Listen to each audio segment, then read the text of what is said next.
Why is Akaweke Emezi so ill-received in Nigerian literary space? I've been trying to think of how I want to come and have this conversation with the internet because of how much of a fan I am.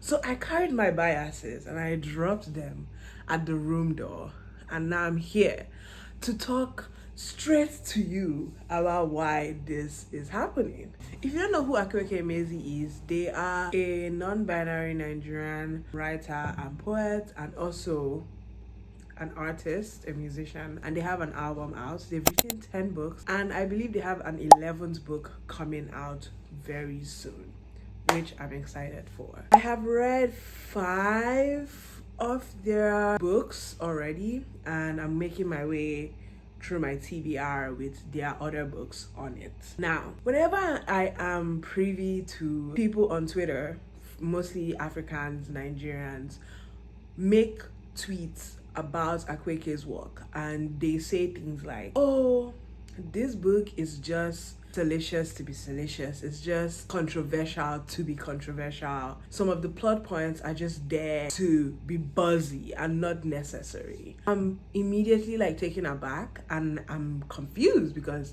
did we read the same text? Did we read the same books? And many people in the comments will be talking about how they agree with the first tweet and even add more things, say things like, oh, this whole plot was unnecessary. Very necessary plot points have been diminished to be unnecessary and just put in there to be there for their sake. And I have been thinking to myself, apart from the very obvious reason why Nigerians will not be welcoming to Akwaeke's works, because Nigeria is one of the most homophobic countries in the world, one of the most religious, closed-minded countries in the world, why else are Nigerians not taking up Akwaeke's writing? It's very simple. I have thought of 3 reasons why Akwaeke's works are not very well received in Nigeria, and the 3 reasons, none of them include them being a subpar or a bad writer. No. Akwaeke is a good writer, to say the least. They build characters that fuel conversations for years and will continue to fuel conversations for years to come. They have world buildings and plot points that are both shocking and necessary, and you can enter the story, read it. There's no flowery language, there's no hard prose for you to understand. It's very basic, very essential work that they have. Akwaeke's works are revolutionary in the way they discuss taboo topics that Nigerian society tries to sweep under the rug. Things like incest and rape and sex and violence and death are all things that Akwaeke embraces in their prose, in their poetry, in their music. So, of course, Nigerians don't like that. In a society where we're all told, keep quiet and things to be hush and it's a family matter, or forgive and forget and just let it go. Of course, when somebody writes a book talking about the incestuous relationship between a gay boy and transgender woman living in Maya, there would be outrage. Of course, when they write a book called Little Rot, and the rot is big and giant, and it critiques politicians, it critiques pastors, it critiques sex work in Nigeria and how sex workers are being treated, etc., etc. Nigerians will say that it is just fastidious for being fastidious. It is just buzzy for being buzzy. It is unnecessary and controversial for no reason. It's quite disappointing to see the reception that Akwaeke has had recently on Twitter, and I don't know why I was moved to talk about them today. It's because they have a new book coming out and I'm excited to read it, and I know that with the release of this new book, we'll still have people that have problems with this author pick up the book and then come on Twitter to come and maliciously review the books without putting any thoughts to it. It's just so annoying, genuinely speaking, I don't understand the logic. There are some of Akwaeke's books that I haven't read because I know it's just not the genre for me. When they came out with Son of the Morning, I wasn't really interested in reading about it. It's just not my kind of genre, so I didn't read it. Do you know what I mean? Like, if you don't like a genre, if you know you don't like a writer's like style, just don't read it. But to read it only to come online and bash it, or to half-ass read it, just read it without even like finishing it or going in depth in the themes and just coming online to harass it, is weird. It's very, very strange to me. First reason why Nigerians don't receive Akwaeke's work is because it covers taboo topics. And obviously, when you read Akwaeke, when you pick up a book by Akwaeke Emezi, you don't immediately know that this person is queer, right? If you walk into a random bookstore and you find The Death of Vivek Oji on the shelf, and you pick it up and you're like, okay, let me just read this book. Your first thought is not who is the author, right? I mean, some people's first thoughts will be who is the author, but that's not the case for everybody. When they pick up this book by this author, you find out that the book is not discussing the regular romance or just convenient, conventional things that happen in society. It's digging deep. It's discussing violence against queer people. It's discussing transphobia. It's discussing spirituality, sex, death, rape, incest, and they're immediately taken aback. They're immediately like not interested anymore because they do not want to have the difficult conversations. They do not want to have the difficult conversations. And I fear that at the stage we are as a country, difficult conversations must be had for us to be able to move forward. So when they have gotten to this point of the novel, Akwaeke is digging deep into all these issues that are plaguing Nigerian society, they are turned off and they immediately look up this author and find out that Akwaeke is a queer, trans, non-binary person. They are immediately turned off.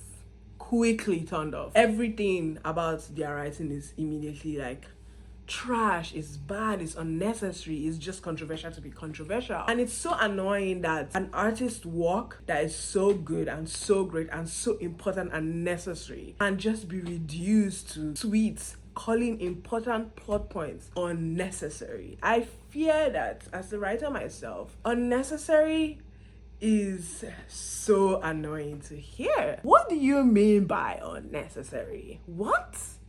Do you know the amount of work that goes into writing a book? Editing, line edits, developmental edits, this edit, that edit, rereads, rewrites, and you chalk it all down to unnecessary, not because it was actually unnecessary, because you don't want to have conversations and you want to not only shy away from conversations, you want to make sure that the people that might be interested in having conversations are shut down and ignored. It's actually so infuriating.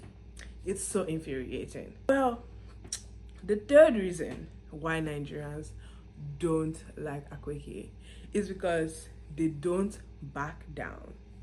Nigerians are like online trolls. Like, they stay online in comment sections of queer people, trans people, feminists, literally everybody that is disputing the society that we're brought up in, and troll them, insult them, and all of that.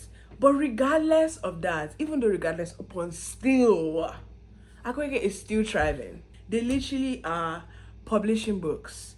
They are going to like talk shows. They are writing their poems, releasing their music. And it seems like everything that is being done, even from she who shall not be named, sending her fans to troll and all of that, it still did not do anything to dissuade the success and the accolades that Akwaeke is racking up. They hate that. So it is even that, because who gave you the audacity to not only be queer, but to be unapologetically queer about it? Like, what? I just don't want to hear that. They don't want to hear that. Anyways, now I finished bashing Nigerians and praising Akwaeke. I want to talk about books by Akwaeke Emezi that you should definitely be checking out. The first one I read was The Death of Vivek Oji. It's a hard book for me. I read like up to the very last chapter and I was like, yeah, this is really hard for me to continue reading. I know what happens at the end because my friends had to tell me. If you're looking for any book that kind of shows you what it's like to live as a trans woman in Eastern Nigeria, that is a book for you. If you're looking for a book about love, reading romance kind of situation. Then You Made a Fool of Death with Your Beauty is one for the books. The main character, Faye, is still a talking point. So many literary spaces till today. The third book I read was Freshwater, and that book was fresh like water. It's an exploration of an Ogbanje and what it means to be, what it means to have spirits inside of you and multiple people inside of you. A very interesting exploration of the Igbo cosmology, and I was very intrigued when I was reading it. So if that's something you're interested in, I definitely urge you to check it out. The last book would be Little Rot. No, there's one more book. Little Rot is an exploration of the sex underbelly of Lagos and what it means to be a sex worker in Lagos, what it means to be queer in Lagos as well. It's just a beautiful and heartbreaking exploration of the corruption that is Lagos. And the last book is Bitter. Bitter has a prequel. Bitter is a prequel to Pets. The book follows a main character who is an artist, and I don't want to give you any spoilers, but it's basically is talking about the dismantling of the ultra wealthy. And if Eat the Rich was a book, it would be Bitter. That will be all for today. I hope you guys come soon. I'm trying to make this YouTube channel more active. I'm trying to make videos more frequently, so I'm just gonna come up here, rant and post. Okay, bye.